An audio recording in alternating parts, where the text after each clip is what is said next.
Welcome to Perspektives with Bank, man. You know what I'm saying? Welcome to Perspektives with Bank. Today, as you see, I got the legendary Ray Danes with me. What's up, my brother? Man, I'm happy to be here, man. My nigga Bank in the green looking like money. Let's go. I'm hoping you send some of that my way. I don't understand why niggas lie to each other. So it's like niggas in the music business, I have friends lying to me. And I was like, I need to quit. Sometimes you can't be afraid to say, hey man, what the f is my money? Facts. I've never seen that in the music business till you, on God. That's why I wanted to come here. Yeah. I'm like, this nigga, let me see. I did big facts. Another thing, I wanted to see the difference. I'm like, let me see the perspective. You just talking shit, man.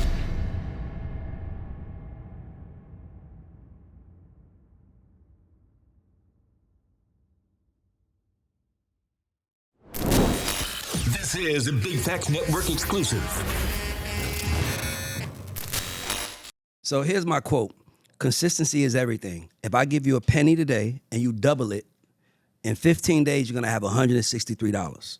But if you double it in 30 days, you're gonna have 5.3 million. Most of us lose because we get in that first 15 days and only see $163. The money's on the back end. Just keep working. Don't do it for the money, do it because you love it. That'll be my quote.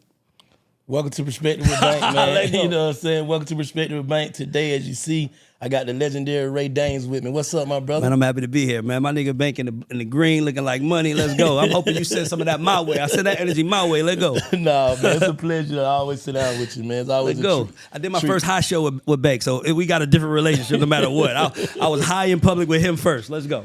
Man, I always check people mental and see where they at mentally, spiritually. You know what I'm saying? How you feeling? I'm amazing. The reason why I'm amazing is because I've been on a journey learning how to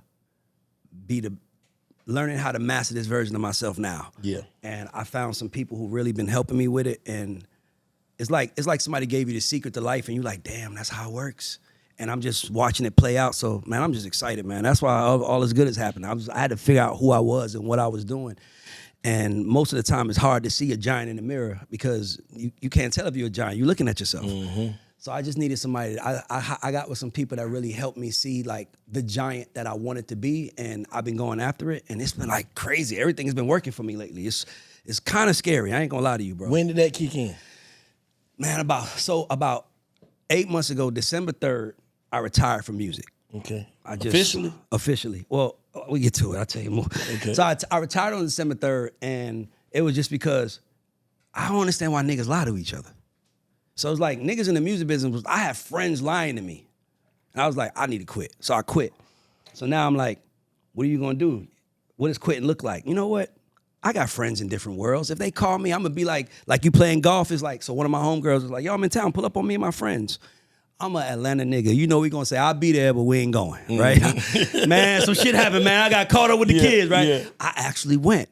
And I was talking to these people and, you know, they was asking me all these questions and then come to find out that they worked with Oprah, Barack Obama, and, you know, all these other big people. And I was like, can you teach me what because they know something like we don't know.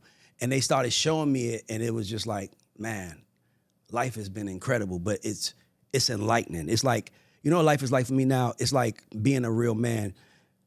When you see an animal get eaten, you know, the natural inclination is to help the animal, right? But that's Mother Nature.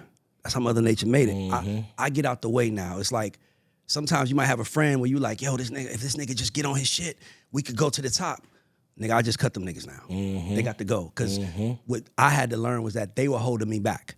Like, this is what they taught me. I just give it to you. Everybody goes through seasons, but winter. Most people in the hood are in winter. You in winter. Winter is cold. You know, niggas ain't outside. It's nothing. But what happens in winter for the earth is things have to die. Mm-hmm. Why do things have to die? Because God has spring coming. And that's what I'm going to give you more. Mm-hmm. Most of us have blessings in spring, but we can't get the spring because we stuck in winter because we holding on to things that we have to actually let die. Ooh. See what I'm trying to say? So when I start letting things die around me, new things start coming around me. So, blossoming. Yeah. So now I quit music and now all of a sudden I'm talking to these people and they're helping me with my stuff. And I'm like, so I came back from music. I'm just tell you, I came back like a month ago. But when I quit, I really quit. Like it wasn't like I was half-assed. And I'm like, I ain't in this shit no more. I ain't going out. I'm gonna hang out with people that's not in the business.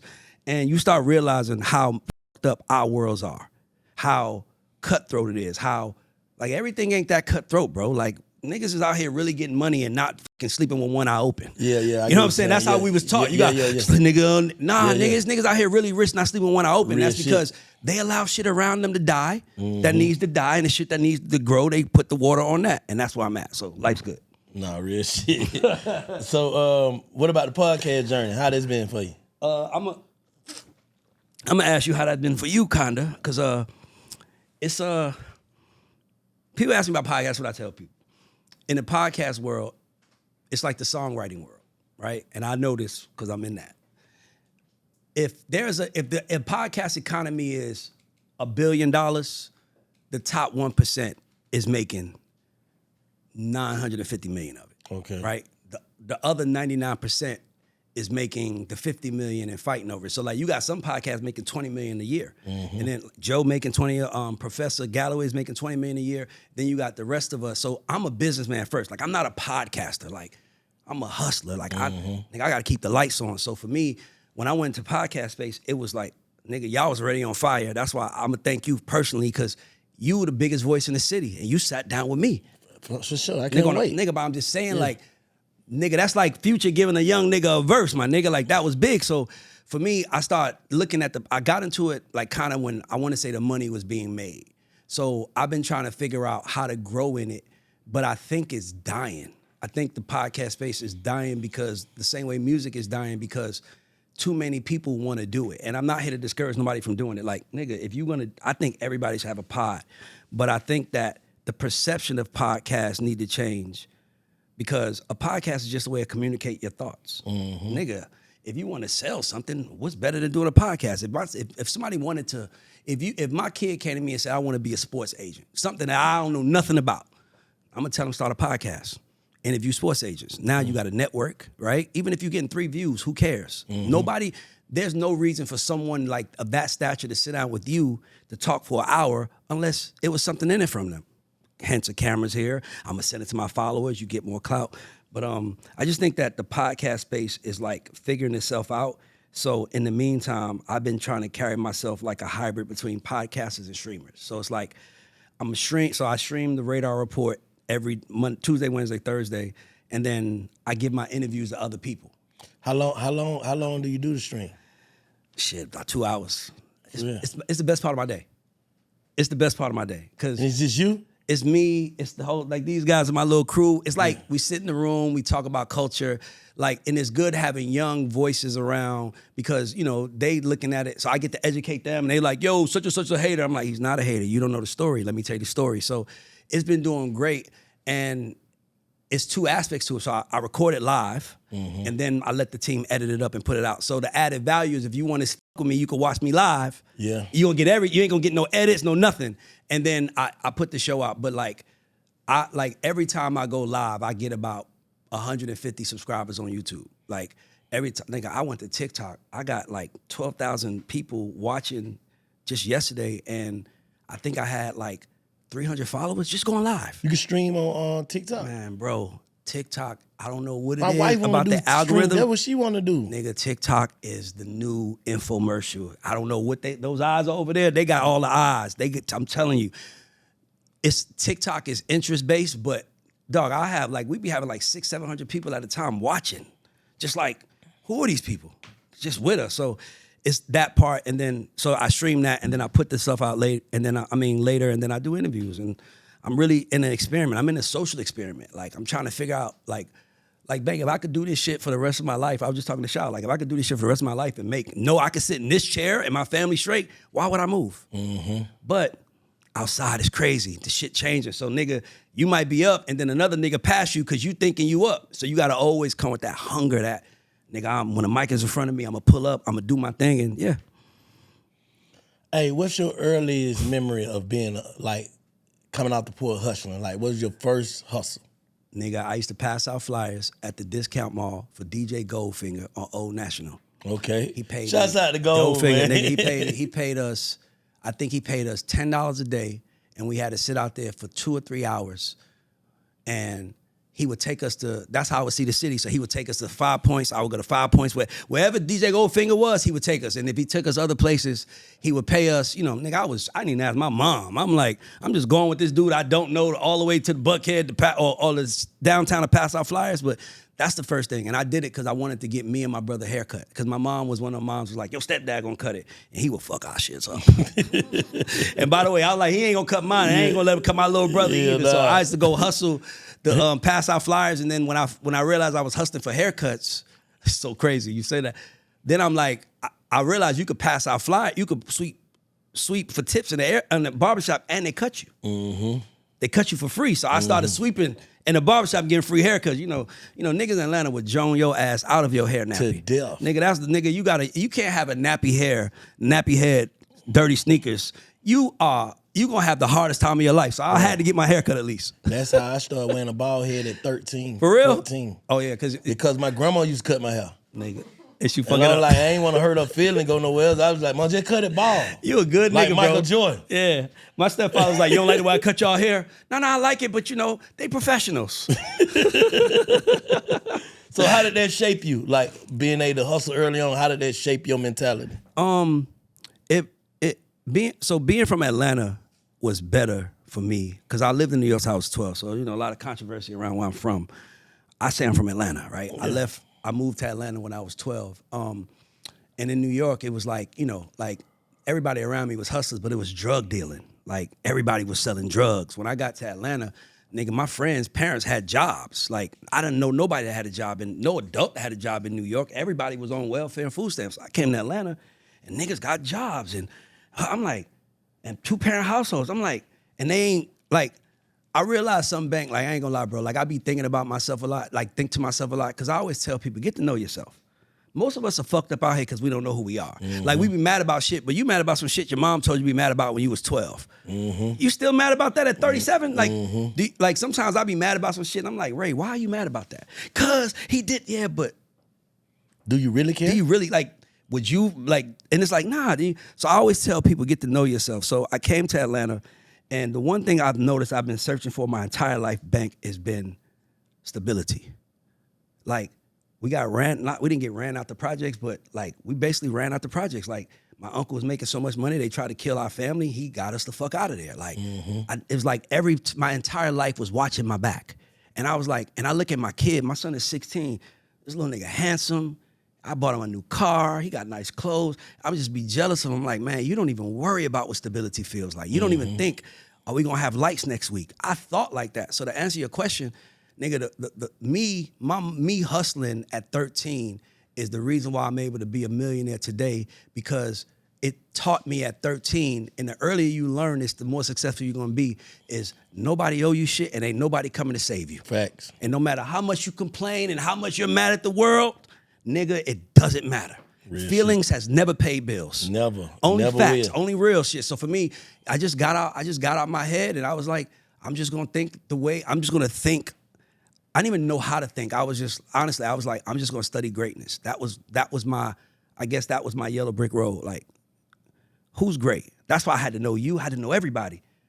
Somebody called me Forrest Gump of the music business, because I'm like, Bank don't even know I remember we was working with Candy one day in the studio, and Bank, I guess Johnny and them owed you some money, and you was like, man, what my goddamn money? And he's like, I ain't leaving. I'm sitting, nigga, you sitting on the floor, I'm sitting right across from you. It's just, we ain't talking to each other, but I'm right there. So I've been around this shit, but what I've always focused on was greatness, because it's like, that nigga getting money. And I'm watching how he getting his money from these people. Sometimes you can't be afraid to say, hey man, what the fuck is my money? Facts. I've never seen that in the music business till you, on God. Yeah. A nigga like, I ain't leaving this motherfucker till y'all give me what y'all owe me. And I'm like, okay, that's how you talk to niggas when they owe you money. Okay, it's like the streets. Give me mine. Yeah. So for me, it's always been studying greatness, watching the people who won. Like, you might not know Kobe, but you can watch Kobe practice and be like, damn, he take that serious. Mm-hmm. He takes basketball more serious than all his peers, and that's why he has 5 championships. Right. So you start understanding, like, you gotta take this serious. You gotta take, nigga, you gotta be on time. Bank told me be at 3. Like, I take what I do serious, because this is a second career for me. And if I don't treat this like my wife, I gotta treat this like my wife, like I treat music. If I don't treat it like my wife, I treat a side chick gonna act like a side chick when shit hit the fan. Facts. Wife gonna act like a wife when shit hit the fan. Facts. So I gotta treat this shit like my wife. So that's how I'm doing podcasts. So that's how I'm doing all this shit. I'm just treating it like it's the greatest gift God gave me, and I just want to honor it by, man, when you was out there, we weren't tripping. I'm asking Sha 100 questions. Like, we asking questions like we rookies, like, teach me, because I'm not afraid to learn from someone who's been around greatness. Facts. And most of us are intimidated by greatness but let me tell them something. Greatness will never laugh at you for trying. Real shit. Only people that, if you're worried about people laughing at you, only people gonna laugh at you is poor people who haven't tried. A nigga that tried is never, master, he gonna probably help you get up. Because he been there where you at. Boom. That's why I said sometimes you gotta just do it and let God work and be like, damn, it does work. Because sometimes when you in the hood, you don't think this shit work for you. Man, that's good for them. They ain't gonna never, I used to think that's never gonna be for me. Yeah. Never, I'm never gonna have that life, my nigga. Like, and I love you that you have it, and I want it. But you're special. Yeah, like, damn, man, you lucky. Yeah. Your dad gave a fuck. Yeah. When you was a kid, your dad knew what he had to do. My dad was on drugs. He didn't understand it. I can't be mad at him because he was a great man, but I still gotta take that in perspective. So I tell everybody, shit is easy, man. Life is easy when you realize no one is coming to fucking save you. Facts. If we got a flat tire, we can sit on the road for 300 fucking days, or we can get out this motherfucker and try. You ain't never changed one, neither have I.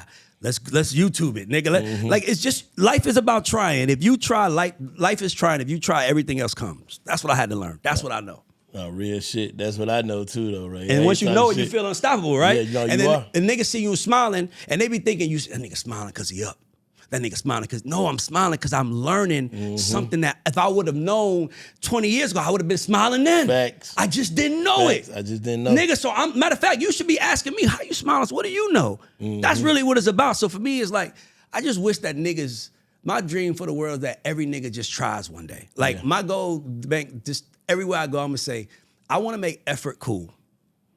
We the only community where effort is lame. No, we the only community that got more excuses than effort. Exactly. Oh, he won this, he won that, dog. Let me tell you, I saw something that changed my life. They said the only difference between extraordinary and ordinary is the word extra. Just give it a little extra, and you'll be extraordinary. That's all you got to do in life. You want to be ordinary, do what everybody else doing. If you want to be extraordinary, just give it. I ain't never heard that. The only difference between extraordinary and extraordinary is the word extra.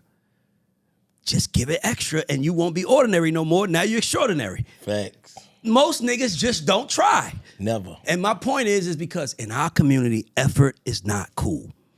Pick me niggas. Oh, pick me nigga. Like, no, nigga, he's trying to be seen. Like, let effort be cool because we're losing without it. We out cooling ourselves. You got niggas out cool. The streamers done took over, if we're being honest. The streamers done took over. And rappers just like, you see me on stage. I'm that nigga. Streamers like, watch me do everything I'm doing. I'm coming. That's what I'm coming with streaming. I'm coming. I'm coming. Because we want to win. I'm telling you, my wife was just saying this shit this morning. Like, man, we got to get us a stream, man. Bruh, Let's get these folks out. Like, we be in talking too much shit to each other. But not only that, just imagine you going to the grocery store. Like, niggas want to, you exposing that part of you inspires so many niggas to be like, because the problem for us black men is we have to see ourselves in the picture.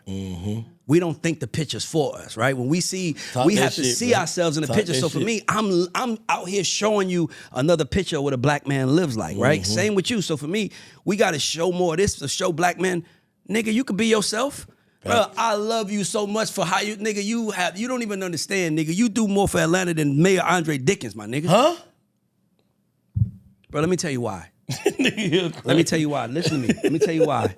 Because nigga Ray crazy. Andre Dickens, and by the way, shout out to the Dre. That's my guy. That's my dog too. Yeah, but Andre went to Georgia Tech. He's an extraordinary nigga. He's an extraordinary brother. Yeah. He went to Georgia Tech. He from the West Side. You went to Georgia Tech. How many niggas do you know that you went to high school with that went to Georgia Tech? That's some super nigga shit. I don't even know a lot of niggas that went to high school. Without basketball, like without sports. Exactly. So my point is like, he's a super brother. He went to college. He knew he was gonna be the mayor 30 years ago. We was just surviving. So now nigga look at him and be like, man, I'm proud of Shawty. But they look at us and be like, I could be like Shawty. Yeah. So that's why I'm like, we got to show these niggas that. Right. Because if we don't show these niggas what it look like to be just a regular, cool-ass black man, they won't think it's nothing for them. And we got to show these niggas that it's okay to not adapt and just be you. See, that's my whole shit, bro. Exactly. Like, everything that we do, bro, it like hiking. Niggas look at that shit like, hike? Nigga, what? But that shit cool. Now we got 300-400 people out there, motherfucker. And by the way, you wanted to do it. So that's why I want people to understand. Man, bang out them niggas hiking. What do you want niggas to do? Why you talking about what he got niggas doing? What do you want them to do? Get them to do something then. Like, that's my point. Like, I want you to watch Ray and Bank and get the fuck up and be like, I'm about to go get it. That's what I want these niggas to do. Cause I know Atlanta, to me, the biggest detriment to us is that out-of-towners could come in here and they bring that, I'm about to get it. And Atlanta niggas like, cool, good for you, shawty. Like, Atlanta ain't got no haters, nigga. Like, I tell people, I'm like, Atlanta. Hate on each other? Nah, we will hate on each other, but what I mean by like, but we gonna hate on each other, like, what I mean by that is like, ain't no Atlanta nigga jealous of you because you got something. Oh, no, yeah. Like, that's what I mean. Like, we in the project, nigga. We having the time of our life in the project. Yeah, them niggas suburban kids. Fuck them niggas, nigga. Yeah. We know who we are. It's like the movie ATL. You knew who the rich kids was, but you wasn't hating on them. Yeah. You ain't want to beat the shit out of them because they dad had a job. That's their business. Exactly. That's their business. So it's just a different way we think here. But we gotta make these young niggas that went to Banneker. Like, when I tell people I went to Banneker Bank, Banneker. I was at a restaurant. You'll appreciate this. I'm at a restaurant eating, one of them nice-ass restaurants, some black ladies. We all waiting for our valet. And they're like, you speaking, nice summer night. And I'm like, they're like, where you guys from? I'm like, we from here. Where? We teachers. They go, we teachers in Fulton County schools. I'm like, what? I went to open campus. Nigga, they looked at me like, what the fuck are you doing that? You here working or valet parking cars? I'm like, no, I went to open campus. So now you start understanding, like, people look at you like, how the fuck did you become anything I tell people, I had a daycare center in my school. We had a daycare center in my school. Nigga, I had a real police officer in my school. Nigga. Kids having kids. Yeah. I went to the school where if you got pregnant and you had to sit out for 4 months, you went to open campus to catch up. So when I tell people I went to open campus, they're like, open campus? How did you become something? Bitch. Fuck are you talking about? Yeah. Like a nigga ain't like you know what I'm saying? I want Atlanta niggas to know, bro, if you can get up, if them water boys, if you can be on the corner selling water, you can build a real LLC business, my nigga. Yeah. But it's the presentation. We're not taught presentation because we niggas, we don't understand. That's why we gotta show them presentation. Hey nigga, I move as myself. Bank don't fucking, when he on golf, you don't see Bank talking like Carlton Banks talks.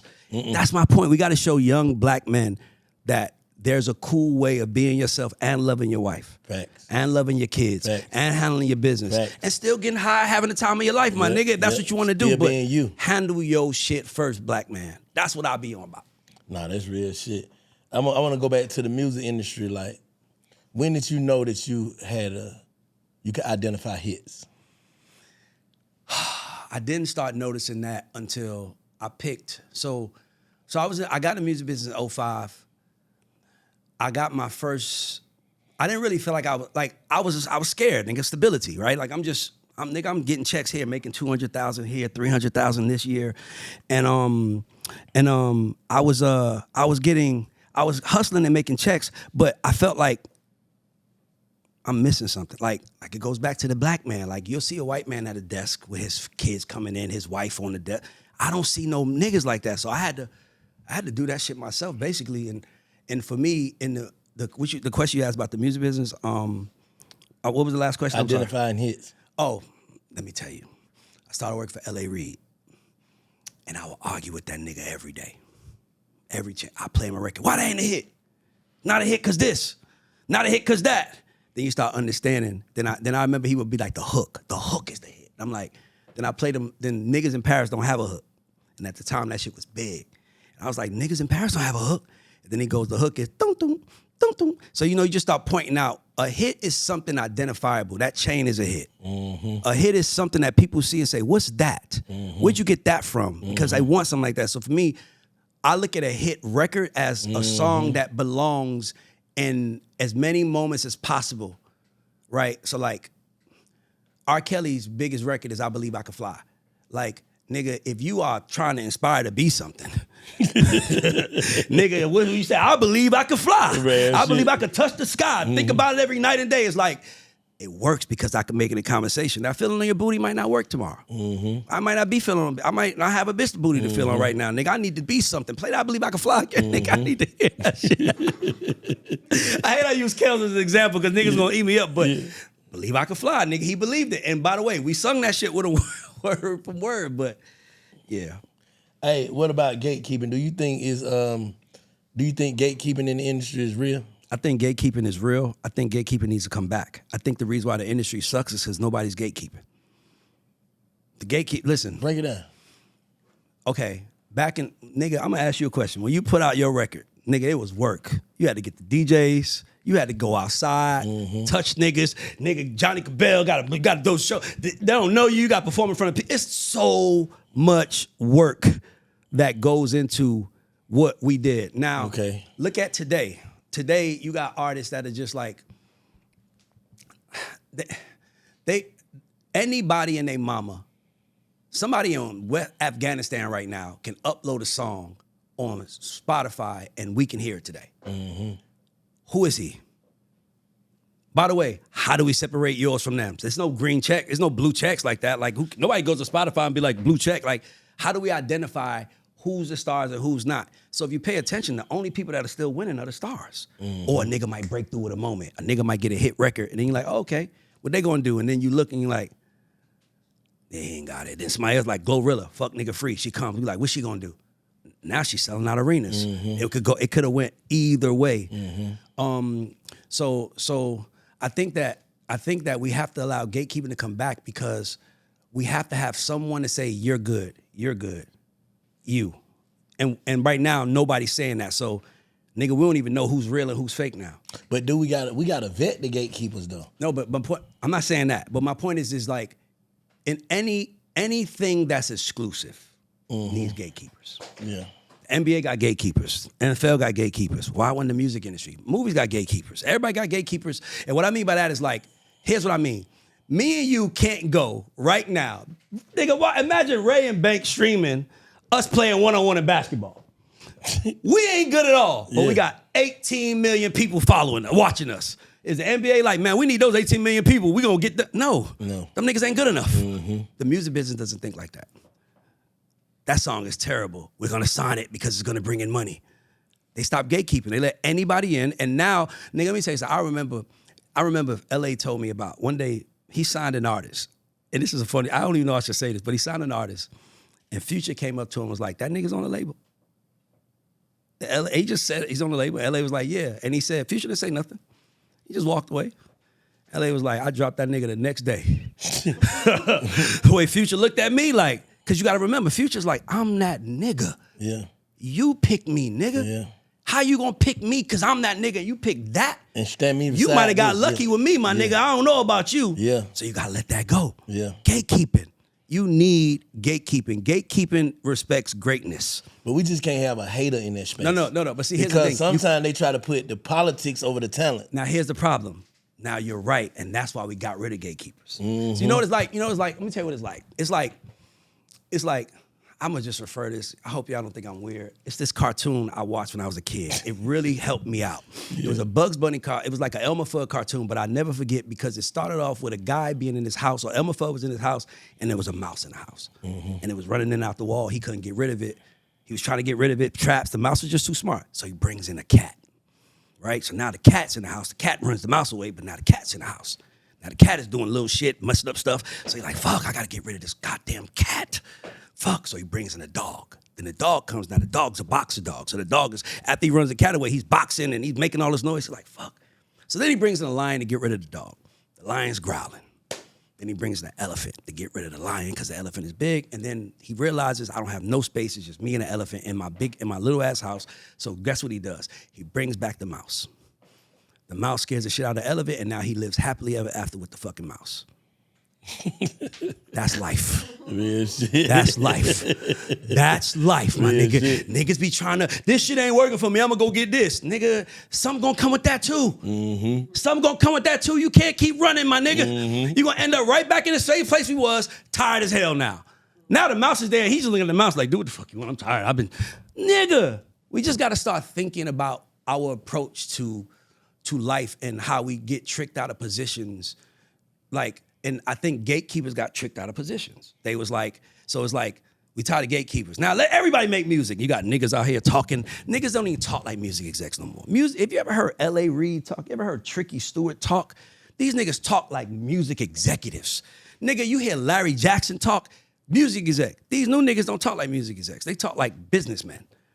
How the fuck you gonna be, how you leading a company of cool and you ain't cool? Real shit. That's why we need gatekeepers. Real we don't have shit. no gatekeepers and now music sucks. Niggas saying Atlanta been needing help. Everybody needs help now. Why? Because we let anybody who had a fucking a microphone put out a song. Now we getting 1,050,000 songs uploaded a week. Like when you open up your Spotify, you open up Spotify. Anybody, when you open up your shit, you usually just go to what you know, because there's so much shit out there. Nigga, I'll be go look for some new shit, and I'm like, man, who is he? Go to Rap Caviar. I just go to play Dating Family, nigga. I just play Dating Family, my nigga. Because who are these niggas? Like, I'm investing in these guys. Y'all just letting anybody with clout just get in, and now you wondering why we're not interested no more. It's like school. School had gatekeepers. Remember them badass kids in school? Them niggas that sit in the same classroom?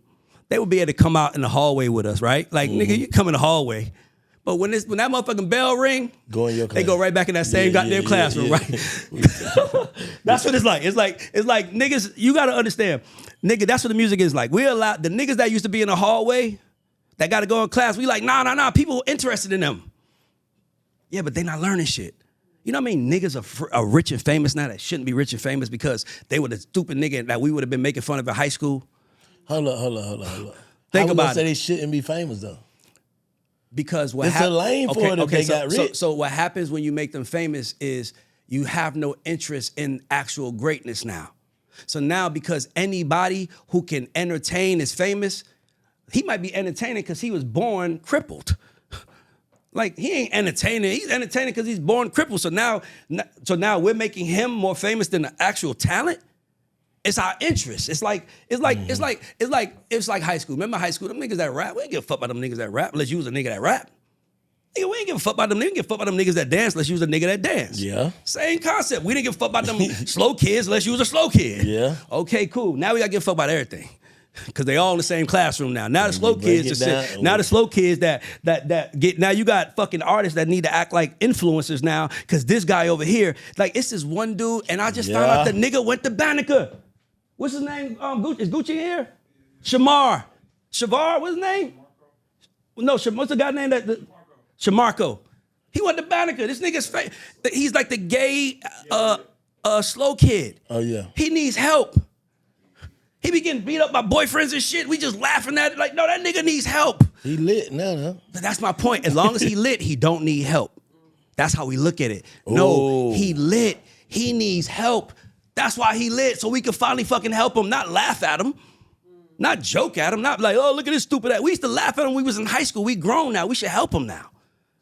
It's like high school again. That's why we need gatekeeping. We don't have no more teachers no more in the music business. Everybody's students.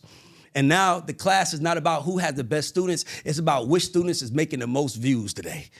So do you think basically it's like when a person become a star, they become automatic an influence, and you saying a certain motherfucker shouldn't be able to influence people? What I'm saying is that you can't even be a star unless you're an influencer now. And the reason why is because we show interest in the fucking shit that was, it's like if my daughter is 8, guys. If I gave my daughter her iPad and said she's going to go watch fucking Peppa Pig or the hunter, the demon hunters, K-pop demon hunters, nigga, that's great entertainment, but it ain't helping her. I need you watching something else.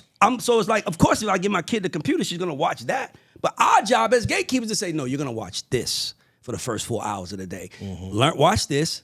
Learn this, then I'll give you that. Now we don't have that. Niggas is waking up picking to watch what they want and not realizing they fucking up the economy. You hate the way the world is, you did it. You are the algorithm, my nigga.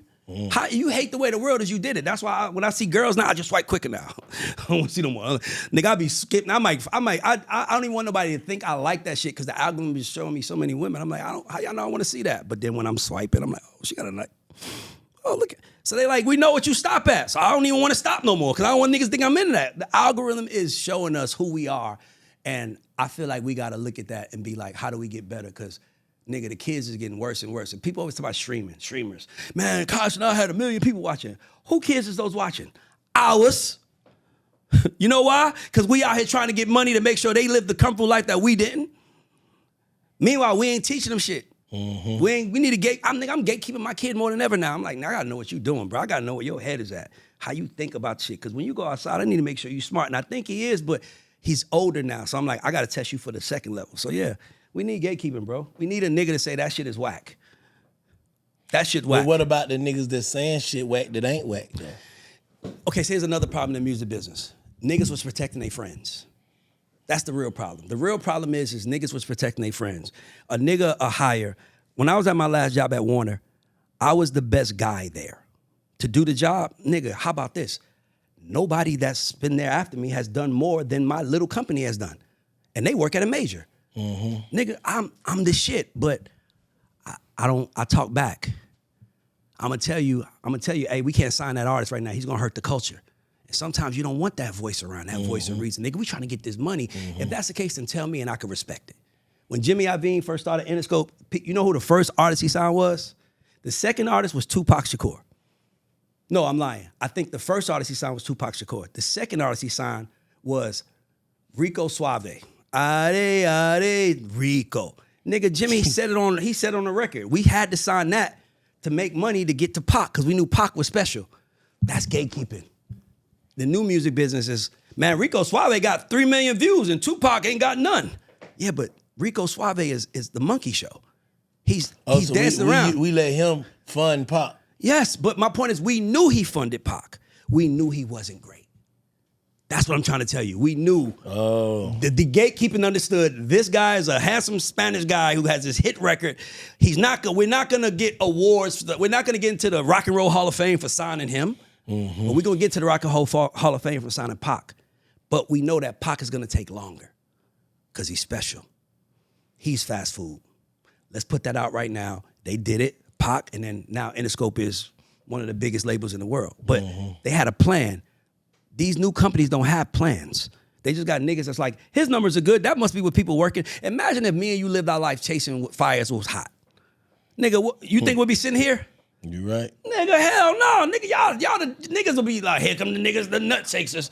Niggas, oh, we hot now, here they come. Nah, nigga.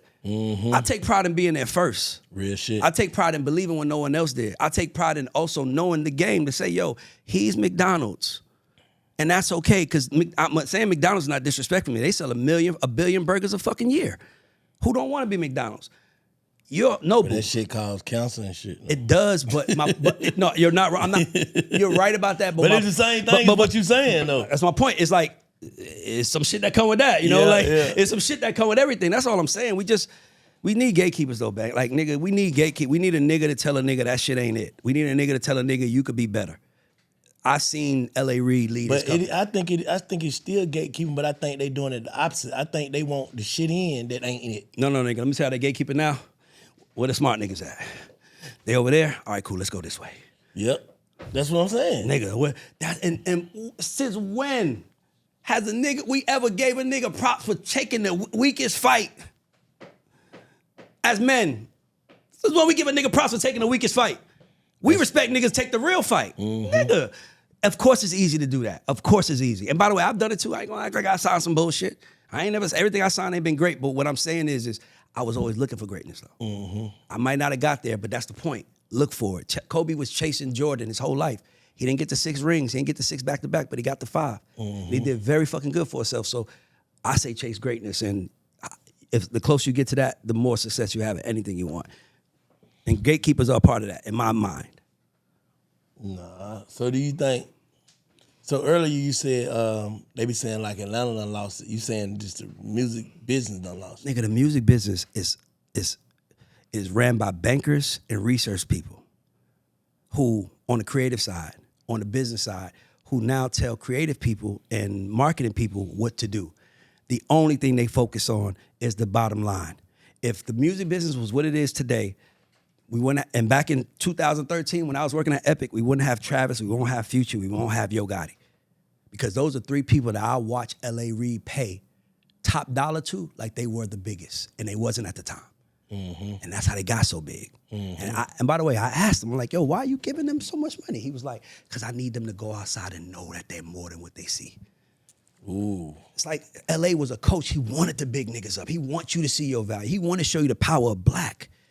Nobody even cares about black no more. It's like, fuck black. It's all about green. Now we lost. How we fix? Let gatekeepers in, the right people. When people hear gatekeepers, you think about a lame nigga who, what I'm talking about is a nigga that actually does it. A nigga like, I would let Bank run a label. See, when you said when I think about gatekeepers, I think about nut holders, like he holding I'm just talking about a nigga that can say what's cool or not. Yeah. That's cool right there. And he's actually cool. That's my point. Now we trust. Yeah. Now we trust. Now we like, oh man, Bank said it's cool. Okay, we cool now. Imagine if you don't know it's cool and you talking to another nigga who knows it's cool. Now you're like, oh, it's cool to you? What do you think? I don't know. Yeah. That's what's happening. Yep. Let's try it. Record labels are not even pushing artists. They only pushing songs now. Yeah. Like, nigga, fuck the artist. We push your record. So for me, it's like a gatekeeper is someone that gives a fuck. Like, I'll say this. If me and you was the co-CEOs of BET right now, they paying us $3 million a year, but BET is losing. Are you happy? Hell no. Me neither. A lame would. They just want the money. I'm being paid $3 million to run Black in it. Nigga, it's losing. What are we talking about? Mm-hmm. That's what I mean. Like, nigga, you give L.A. Reid a fucking hit on Monday. Don't think Friday he ain't expecting another one. Greatness. Nigga, he wants one every day from you. Not one when you could give it to him. Like, greatness. It's the greatness code that's missing, and it's missing because we have nobody to look up to because everybody's regular. I know I make a lot of reference to movies, but this movie, it's called Megamind. And it's a cartoon, you know cartoon? So the reason why it's so genius is because Megamind is this bad guy who's basically, he always loses, right? He's like Lex Luger. Superman gonna win at the end of the movie. But he finally wins. But he really didn't win. The guy actually just was tired of fighting and winning, and so he just left. But he thought he won. So when he thought he won, and then now he runs the world, he was so bored. And you know what this nigga did? He created a superhero to fight. It's like, and then the crazy part, the superhero he created was like just a regular nigga. He didn't gatekeep. He just gave somebody superhero powers. Real shit. First week, that nigga was saving the world. Second week, he was robbing that motherfucker. So he goes to see the nigga house and he's like, what's all this stuff, man? Oh, I took it. What? No, I made you a superhero so you can stop me from taking stuff. Why would I want to stop you? You should take stuff too. So now he has to be the hero and he winds up fighting the guy. He becomes the hero in the end. I learned from movies, bro. Movies teach me everything, man. Where you think we at in the world, man? Let's shift gear. Where you think we at in the world, period? Down the music. Everybody need to work. Everybody need to survive the next 6 months. Everybody I know is struggling. You? Hell yeah. Sha, you? Yeah. I don't know one person who, and by the way, I got some really rich friends, and they might not be struggling they're struggling from something else, but everybody I know is struggling. We have to survive the struggle right now. It's like, I'm gonna make another movie reference. Hey, I'm doing this. It's like Forrest Gump, Bubba Gump Shrimp. Nigga, everybody was like, it's a storm coming, we going to hide. And they was like, man, we just left fucking Vietnam. We ain't got nothing to fucking lose. Fuck it. We gonna take the storm on. They get the head start.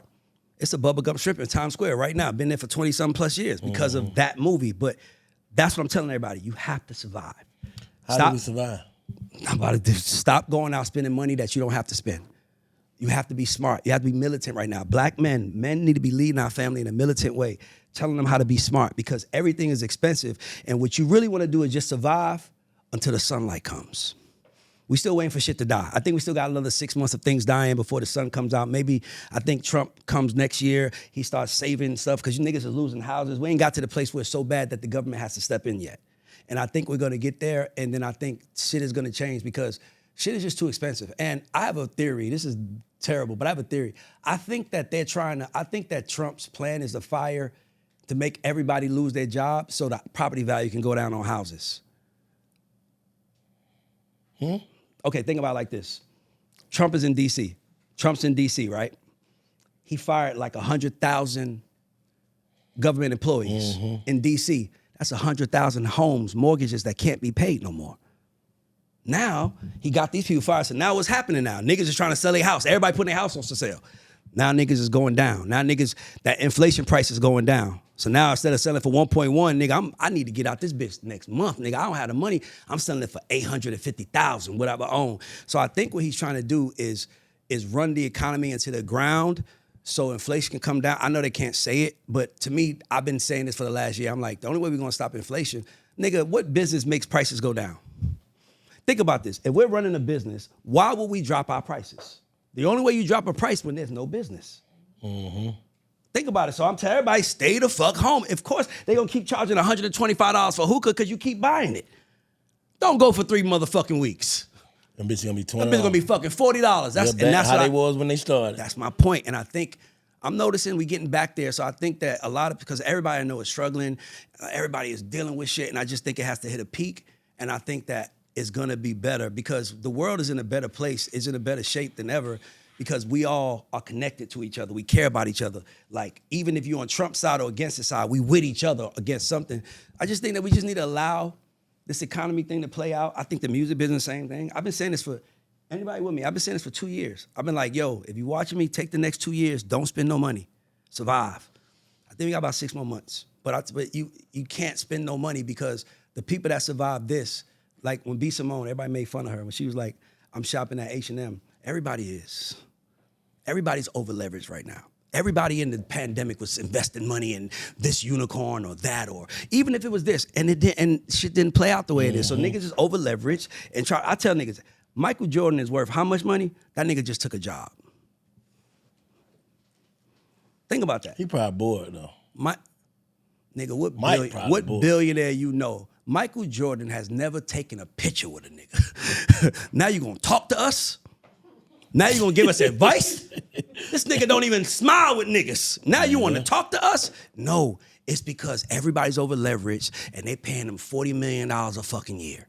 And he's like, $40 million a year to work 1 day a week, twice a week. You know what? I could probably do that for a year. You got billionaires taking jobs. Ooh, ain't it? Nigga, Mike got that money though. But he might have that value. You never know. You never know who's cash or rich poor. What he doing with his money? I ain't no way in the hell he fucking that up. Nigga, hey, he gamble. Nigga, yeah. I heard that. I saw this video. They said that he sold the Bobcat, the Charlotte Hornets to somebody over a gambling debt. He do be gambling like a motherfucker. Nigga, hey, listen, let me tell you something. I heard somebody say Bruno Mars lost $53 million in one fucking roll. I'm like, we can't fathom it, but I don't gamble like that. Like, I'm not a gambler like that. Like, what kind of roll? Huh? What kind of roll he rolling? Nigga, what kind of dice it though? Nigga, it must be $5 million in a row. That's my point. Like, you want to gamble that bad? I'm saying gamble, but just give yourself a little. But my point is Michael Jordan took a job.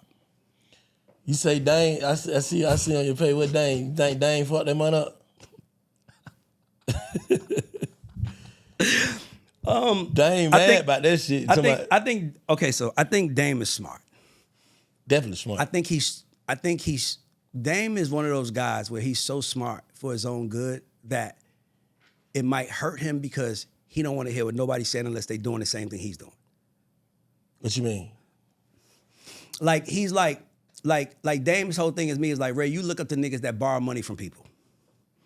Everything I'm doing is spending my money. So I might go broke because I'm spending my own money, but I own it and they don't. And I'm like, so it's like, yeah, I mean, that makes a lot of sense, but like most of the biggest companies in America was built other people's money. So it's one of them things where it's like, he can't just say, that's cool, that's true. Now fuck that, they. And so it's like, I think Dame is brilliant. He called me, he was mad. But he was like, he said he didn't like that I made it feel like Jay-Z somebody needed to save him and he's a man and he don't need no one to save him. And what I was trying to tell him was, I wasn't saying it like that. I didn't say give him money. I was saying, my nigga, it's like the laws of power, right? One of the laws of power is crush your enemy totally, right? So I was saying if he's crushed totally, this would be a good time for the man up there to help him because now he got a friend because he's dead now. And I was really looking at it from that angle, but he was like, I don't want nothing from that nigga. That nigga, I'm like. And I ain't crushed totally. Because I see him, he on his own river. The nigga made sure, I'll show it to you, the nigga made sure when we FaceTime, he made sure, nigga, take a picture with me and let these niggas know that I own my shit. So like literally we was on, like, I'll show it to you. This nigga's funny, bro. This nigga's crazy. So we was on FaceTime and he was like, maybe this one. He was like, nigga, make sure you get the Dusko Poppington sign in the background so these niggas know what the fuck it really is. So I'm like, but he was basically telling me, he said that he runs his family office. He doesn't have any money. His family has all the money. And he expected me to be smart enough to know that rather than just listening to the media says that Dame Dash is broke. And he said, you should at least call me to ask me. And I was like, now that's where you're right. But I just think it's weird to ask a nigga like, are you broke? So they just put on the screen, was like, what you think about this situation? I was like, man, if that's true, man, I hope Jay helped this man. Like as a nigga that hangs out with my best friend when I was 12, like it's like, yo, my nigga, you know how it is with your man Dave, like you know you're never gonna find that again. That's my point, because you ran into Dave at a time where you're not where you at now. Of course, everybody wanna be your friend now, but me and him was when no one cared. And I'm saying you and Jay have that. No one can take that from y'all. Like y'all was there in the trenches together. So that means you know he's not there for anything besides you because he was there for you from the jump. That's what I was trying to explain to him. He was like, fuck that. I don't need that nigga money. And then he said some shit. He said, this nigga just took out a loan against his house. Like, nigga, I don't take out loans against my house. But then I'm like, every billionaire is probably, niggas need money. How do you need money as a billionaire though? I don't understand. Because you could be worth $1 billion, but not have access to 10 million cash. Okay, yeah. You know what I'm saying? So for me, it's like you could be, so that's why I know, like, when he was like, Jay took out a loan. You didn't see that? And I'm like, I saw that. He was like, why would a billionaire take out a loan? Ask yourself, Ray. I'm like, you know what? This above my head. I shouldn't have said nothing. I went on the record. I was like, yo, because Dame is my man. That's really my nigga. Yeah, that's what I was saying. Oh, no, it ended with him telling me take a screenshot of him. make sure every time you talk about me, you let these niggas know that I'm straight. I'm doing great. Nigga, here go right here. Nigga said, nigga said, I took the picture like this at first. Then he was like, nigga, let me go get my hat on and take it in front of the ranch. So he on his own. He on his own shit. He got a house in Montana. He's living his life, and he don't give a fuck about what we talking about. So it's like, but somebody asked me what I think Jay should do, what I think, and I was like, man, because I'm a friend, my nigga. Like, I don't hate nobody, my nigga. And sometimes you gotta go separate ways, because sometimes we might just be at a standstill where one of us ain't right. I might feel like going left is right. You might feel like going right is right. I'm like, nigga, let's go our separate ways. You might have hit the jackpot. Nigga, we were still friends, though. Don't be looking at me like stupid ass went left, nigga. I told you go right with me. No, nigga, what if I went left? Well, my way worked. You would have wanted me to pull you over. So I just look at it like we should be pulling each other up rather than kicking each other down. And Dame didn't like it. Do you think they unjustly holding Puff? Yeah. Absolutely. Puff is in jail for giving his girl money to fuck men because he couldn't perform like them. He gave her money for it? Nigga. Giving men money to fuck his girl. If you look, none of the prostitutes ever interacted with Puff. They only interacted with Cassie. She would call him and say, hey, are you available? They didn't even, most of these niggas didn't even know Puff was in the room while they was hitting Cassie until like the 4th or 5th time of connecting. They thought they was with Cassie. What about they talking about Puff had on a ski mag out there and putting nut on his chest and shit? Yeah, well, that's some freaky nasty ass shit. But that ain't no shit that the nigga should be in jail for. Like, by the way, it was some weird shit in that too. Well, it ain't no shit a nigga should be in jail for. No, I'm saying like he had to have some kind of fascination with cum. Cause they said, y'all didn't see the interviews? I watched Vlad. So Vlad was like, the guys was like, yo, one guy said he faked the nut and Puff took Cassie out of the room, was like, where's the cum? You didn't do it. He was like, why does that matter to y'all so much? What the fuck is going on? He had a fat, so it's like, I think he a freaky ass nigga, but he shouldn't be in jail for that. Yeah. Puff's in jail right now because he got rich and a lot of people was mad that they didn't get rich with him. And a lot of people lined up with him, hoping they would get rich. His girl was with him, probably doing the nasty shit for him, like, nigga, I need some money over here, me and my nigga. He like, bitch, you left me for that nigga. Stay with that nigga.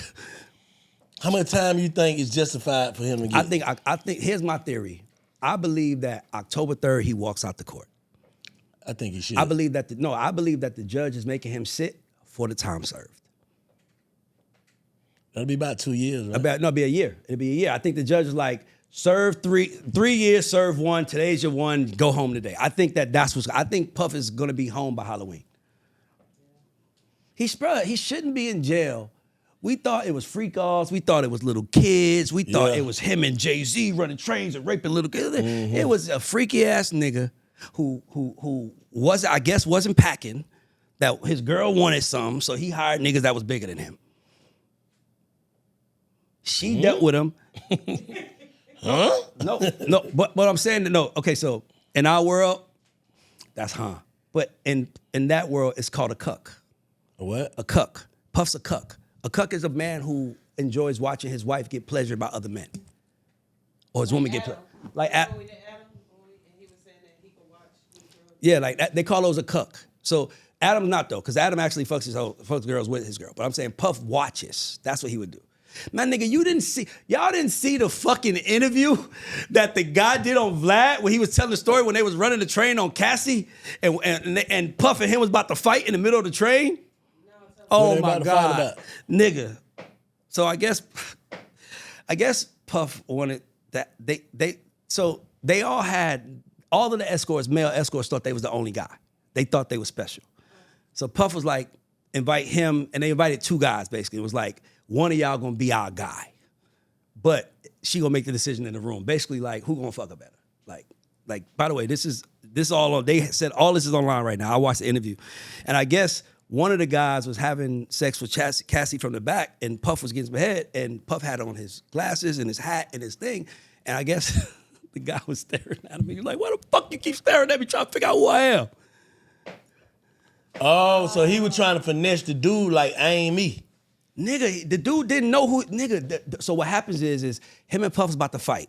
Cassie goes into the other room. When Puff goes to get Cassie, the other escort tells him, hey, my nigga, that's Puff.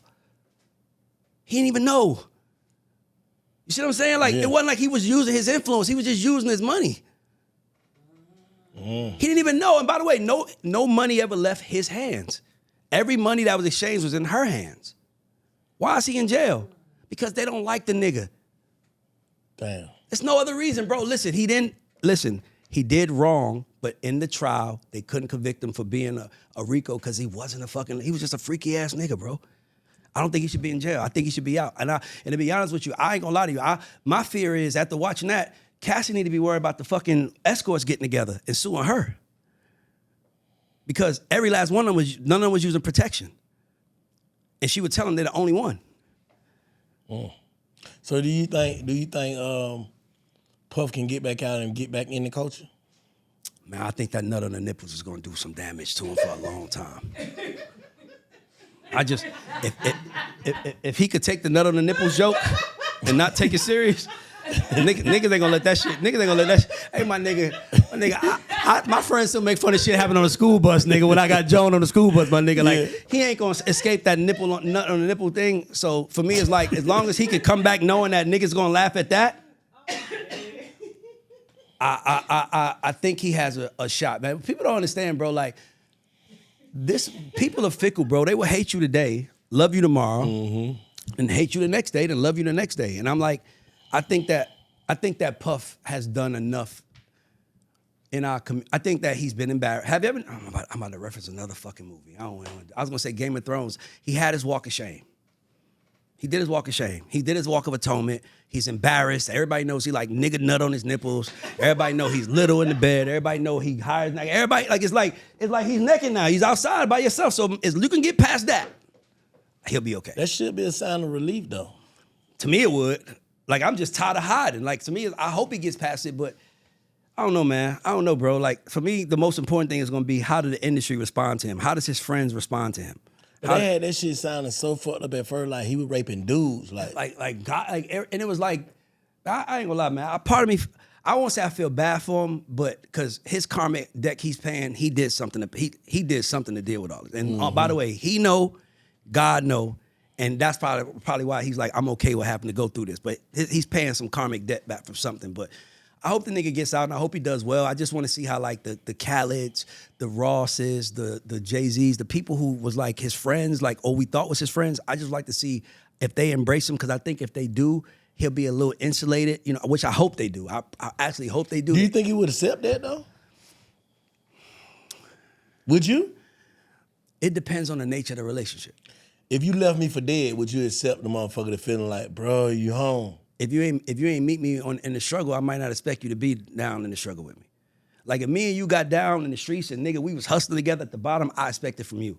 If we met as two rich niggas, nigga, we both met like up here, nigga. We both, our job up here is maintaining from all the shit we did down here. Okay. So yes, I hope they do, because I hate the way we isolate people in society when they're not like us.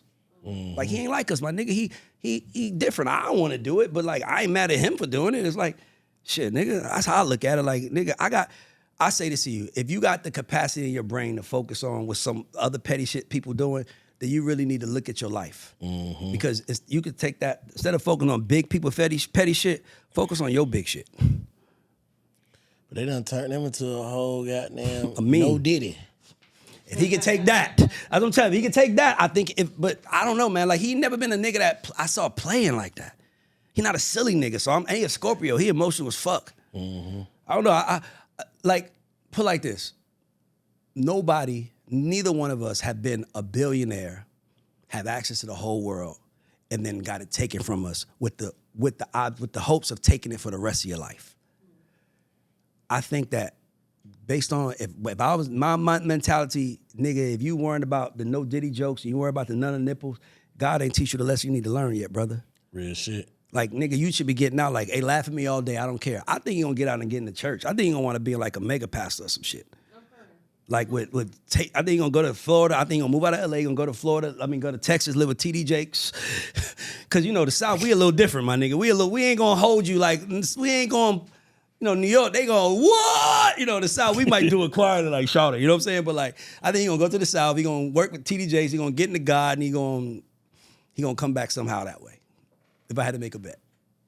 If I had to bet something. Damn, man. A lot of niggas stop fucking with that shit, though.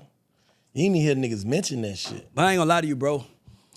I always tell us to be careful because, like, I know what I do, but I'm like, hey, nigga, you know what you do? Because, that shit might get leaked out too. You just never know. Like, especially if you plan, like, that's another reason why I think we got to give it another 6 months. I think that Puff trial closed the whole portal. I think the whole portal opened up when Kim Kardashian and Ray J did that sex tape. The whole portal opened up. Let me tell you what I mean.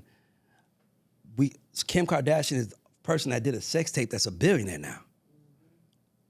Think about, if you're a young girl, that means I can do OnlyFans and still be the president. So the whole portal been open, and her family's the biggest. And then I think that the Puff trial is gonna close it. Cause smart niggas like, hey nigga, I ain't doing that no more. I ain't fucking around no more. You ain't gonna catch me, nigga. Hoes, what? What? I'm telling you, the whole portal is closing. Nigga ain't flying no bitch, that's it. They ain't flying somewhere. How about this? You fly yourself, sign this. Nigga, I wanna fly them. I'm telling you, bro, like the whole portal is closed, man. It's like niggas ain't, rappers might fall for it, but rest of us niggas like, nah, you a hoe, baby? Okay, cool, you can go over there. You ain't about to get me caught up in your shit. You can't even sleep around a hoe. She might take a picture of you in the bed. The whole portal needs to close, bro. And as a nigga that love hoes, I regret this. I love hoes. No man shouldn't do nothing that he'll be embarrassed about. That's just how I feel. No matter what it is. You like nut on your nipples, nigga, do that shit. He might say it, nigga, but that's my thing. Don't be afraid to own who you are. And I think the one thing I will say about Puff, he's the one nigga that I don't feel like nobody knows. Like, who really knows him? Like, I thought you knew him. How? Y'all got a deal revolt. Man, I ain't never met That's him. my point. We all, it's like you, I was talking to somebody, Block, and Block was like, man, I can't believe you're in jail. I'm like, me neither. I was like, when I actually talk to him, he said, I ain't talked to him in a minute. I'm like, I thought you would talk to him every day, Block. He's like, nah, nigga, we don't. Like, once the business over, we just went out. I'm like, damn. So then my thing is, how you say, like, if I say you my brother, bank my brother, when you call me, I'm coming. Vice versa. Nigga, if you need me to show up to something, I'm coming. I'm not looking at it like, what's in it for me? Yeah. Like, that's my nigga. Like, and I want him to show up for, like, vice versa. So, I don't know, man. I just think I pray for the man. Like Farrakhan got a famous saying. He said, when a man falls, don't laugh, learn. I'm learning. And I think the whole portal's closing. Nigga, people was getting on me because I was so enamored by this trial because I'm like, what is sex trafficking? Because, nigga, I done flew plenty of chicks somewhere and was like, how much money you gonna lose today? How much money you gonna lose in these 3 days you with me? 600 here. I can go to jail for that. And that's scary as fuck to me. So I'm just like paying attention. Like, I'm telling you, the whole portal's closed. Like, I ain't flying nobody nowhere. Nigga, I don't even want to, nigga, I don't even feel comfortable talking around women like that because they might record it. It's just, dog, once you become, think about this. Once you become notorious, there's somebody that can become notorious off you. something has to happen. Something is gonna happen. I hate to say, I don't want to say this because it's like not cool, but people usually grow from death. Death makes us look at ourselves. Nigga, it was a lot of black men getting killed by police. Trayvon Martin was a kid, but something about George Floyd took us over. Something is gonna happen, and something is gonna boil over, and that's gonna be the trigger that changes everything. I don't know what it's gonna Change be. it in what way though? It could change it and make it go left. Even if it make it go left, it's gonna have to get right. Even if it may go left, like nigga, look at it from this standpoint. Trump wins the presidency in 2016, right? 16, 17, 18, 19, 20, he's the president. Biden comes back and wins in 2021. Nigga, the entire time that Biden was president, they were trying to kill Trump. What did they do by trying to kill him though? Yeah, they made him popular. They made him more popular. Yeah. That's actually how he won. So for me, it's like we don't really know what's what until it's the end, but I say this. Trump don't give a fuck, and something major is gonna have to happen for him to give a fuck. You like Trump? It's not that I like him. I just think that he's like every other rapper I looked up to. He's no different than my favorite rapper to me. What you mean? Hey, my nigga, let me tell you something, bro. I love, like as a man, I love Master P.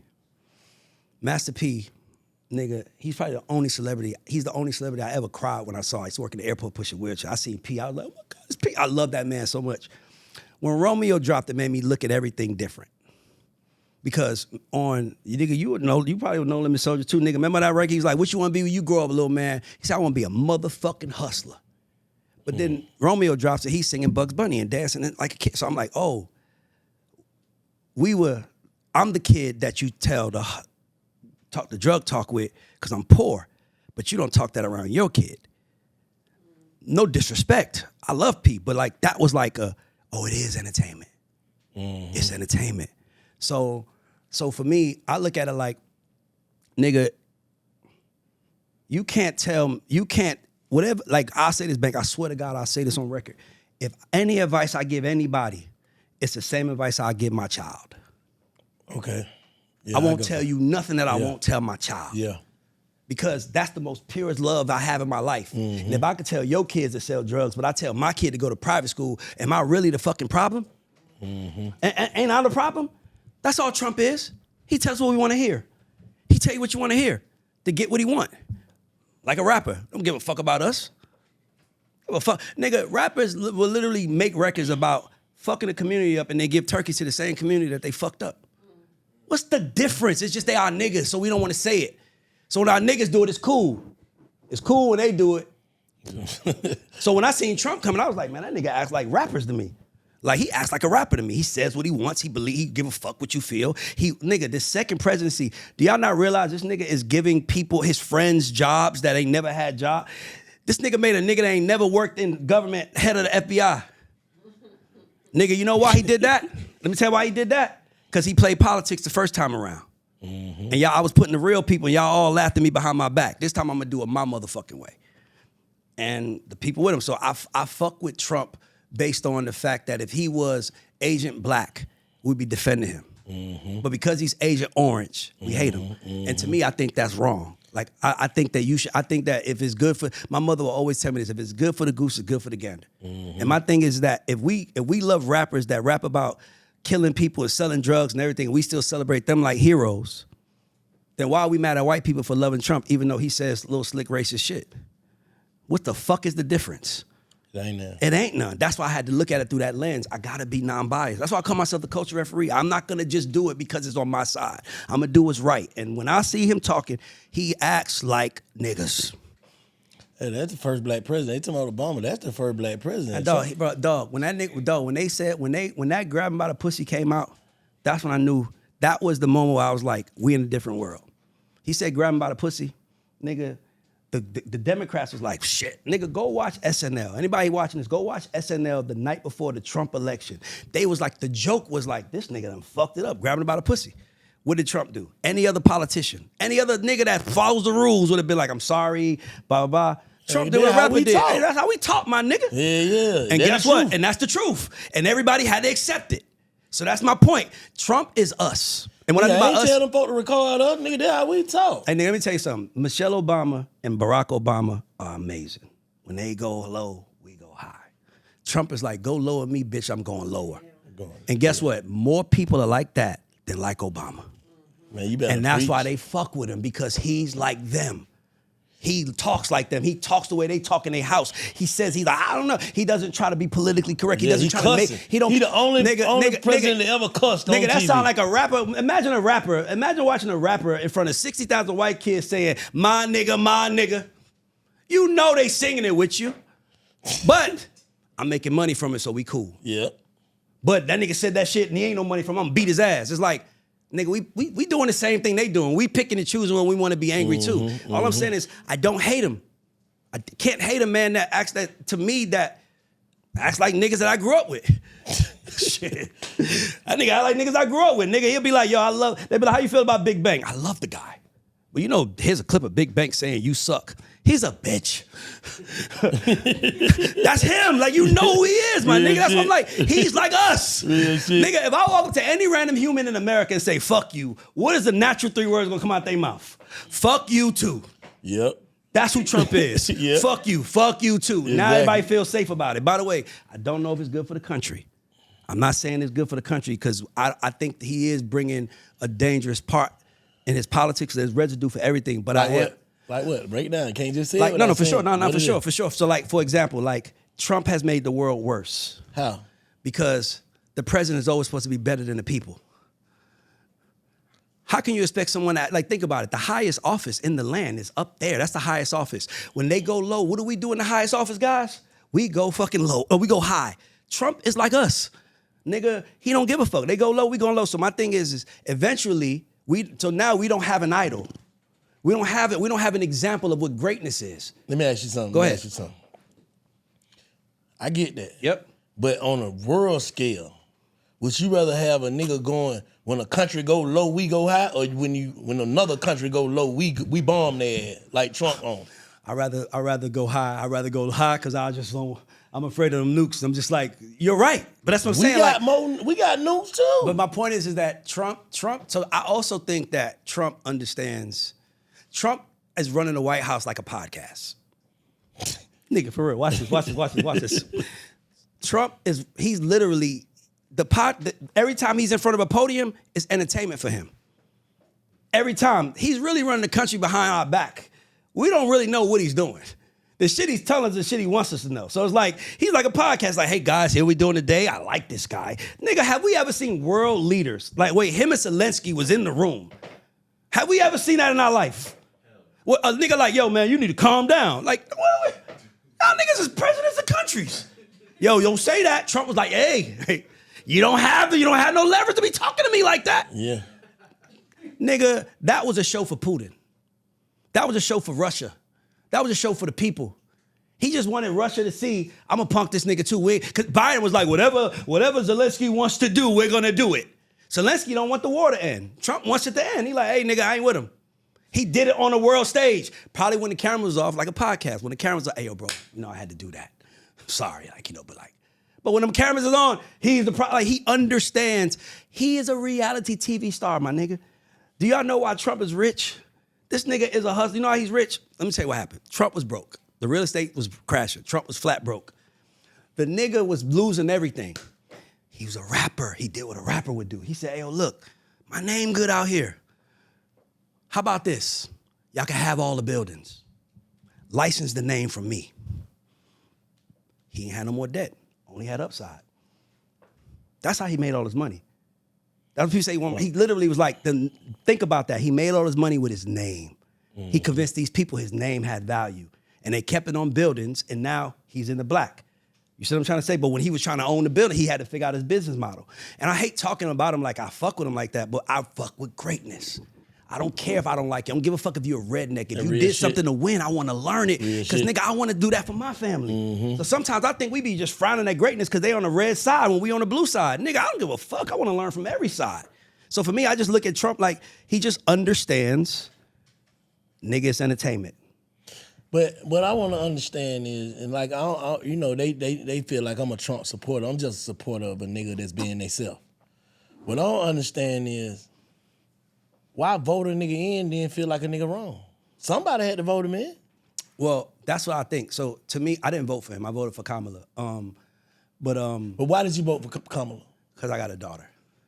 And I'm saying, And I can't tell my daughter that she could be the president of the United States if I can't vote for a woman that's her complexion that's going for it. So, but did you really want her to be the president? The truth. You know what? You know what? No, I got something for you. Like, and what policy was you voting for? No. I love what you're saying.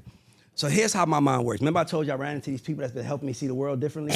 Here's how my mind works. I said to myself, if Kamala went, by the way, I call my lady right now, she'll tell you, anybody with me, I talk to my people. I said, yo, look, if Kamala wins, what is God trying to tell us?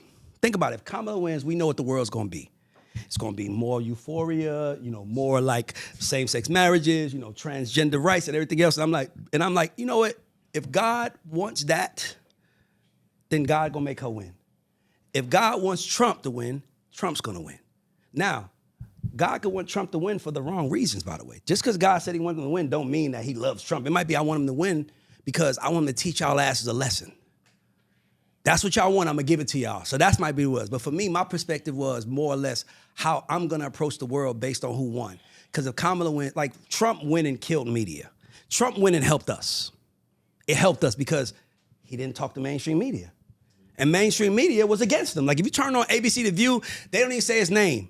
Like it was like saying Trump's name was almost like blasphemy. Like, nigga, you said his name in here? Like we don't want him to be the president again. But he won. So that means the people that was voting was niggas like us that got tired of arguing. Tired of telling people that I don't like what she doing over there. Oh, we hate him. You know what? They just voted for him. So for me, I look at it like God wanted him to win for whatever reason he is, and I'm just paying attention to what that is. That's why I'm like 6 months from now. I'm really just living my life in real time. Like, let's see what happens, because something is gonna happen. Something crazy is gonna happen in the next 6 months, and that's gonna trigger our country to go in a direction. I'm telling you, like, death happens, and when death happens, it changes us. Mm-hmm. Like, nigga, white people was like not with black people until they saw George Floyd. They was like, we're with y'all now. Damn, that's how y'all get treated? Something about that. Something is gonna happen. The police are gonna do something. Something's bad gonna happen, and that's when we're gonna all have to look at ourselves and be like, we gotta stop. And I'm just hoping that comes in the next 3 months rather than 6. You think UFOs real? Yes. If based on what it is, the word UFO, yes. A UFO is an unidentified flying object. That could be anything in the sky that we don't know.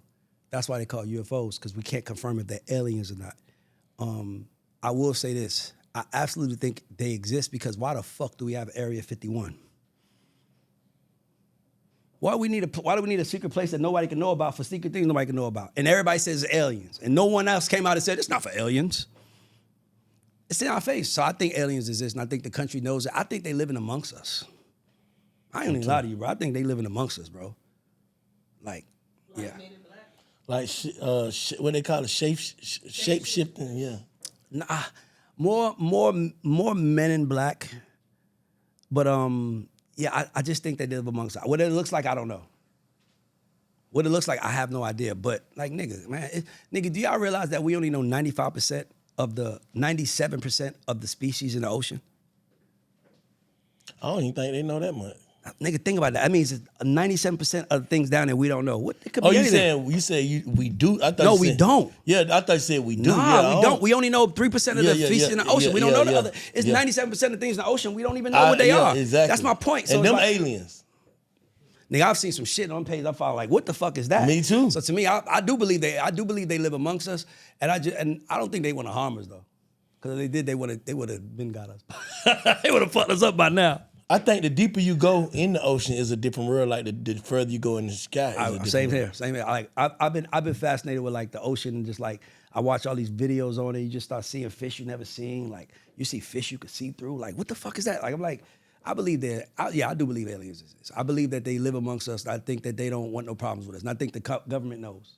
You think AI is the beginning of the end? Yeah, I think. So I've been reading up on stuff. They said that by the time in 10 years, you will have the ability to live forever based on AI. in 10 years, you're gonna have the ability to live forever. See, I'm 47. Oh shit, I'm gonna live Yeah. forever then. Yeah, I you know I'm making 50 something. You have to turn yourself into like an AI bot to do it. So do I think, to me, that scares the shit out of me, because I'm like you, I'm like, hold on, 10 years, hold on, I might be able to live my kids forever. That's amazing. I can see my great. And then you like, hold on, no. Hold the fuck on. What's the other side of that? What comes with that? So you gotta be an AI bot. So yeah, I think that humans are gonna fuck it up, because that's who we are.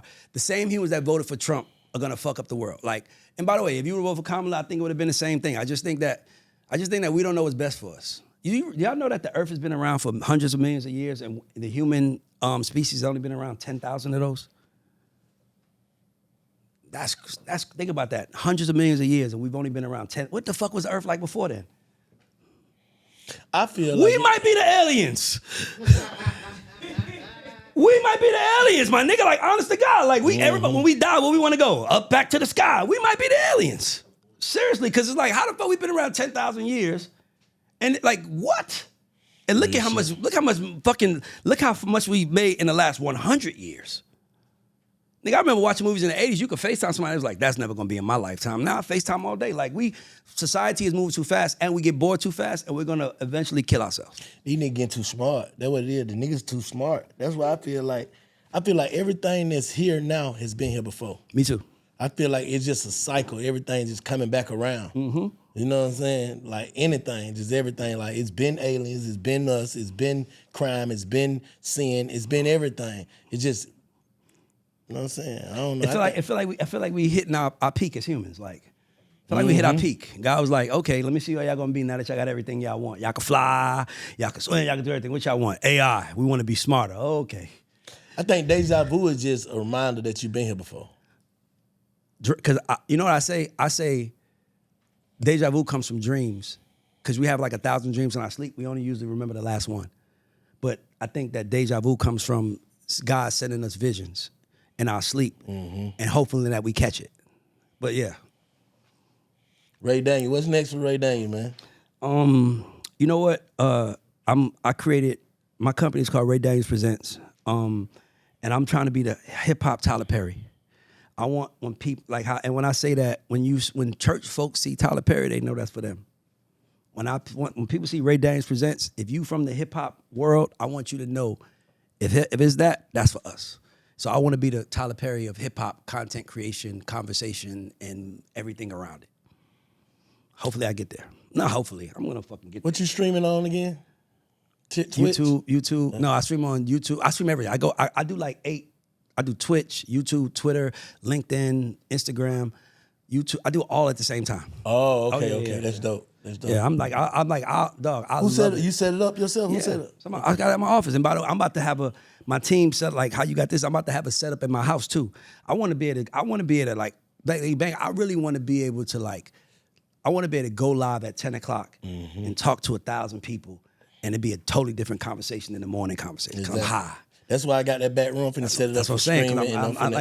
I'm about to set. I got an apartment in my house. I'm about to set that up like a whole streaming where I can just go live. Cause man, I think that right now, man, it's about connecting to each other, and we don't have enough fellowship in our community, and that's why when you hit me, I'm like, nigga, I'm coming, cause it's like this is fellowship. We don't have enough brothers talking to each other about life, and for other brothers to see, like think about this, like. Nigga, have you ever heard of a nigga being in a bar fight? Have you ever heard a nigga say I was in a bar fight? Nah, because niggas getting fights in the club and we get our ass, well, what we going to? The car. Somebody dying tonight. White men get their ass whipped and go up and, all right, go home. Yeah, wiggle to the car. Hey, he got me last week. Yeah. So we have to start showing that black men can talk, even fight, but not kill each other. Because the gift is always going back home to our family, and we got to stop taking our gift. And the gift ain't to us, the gift is to our family.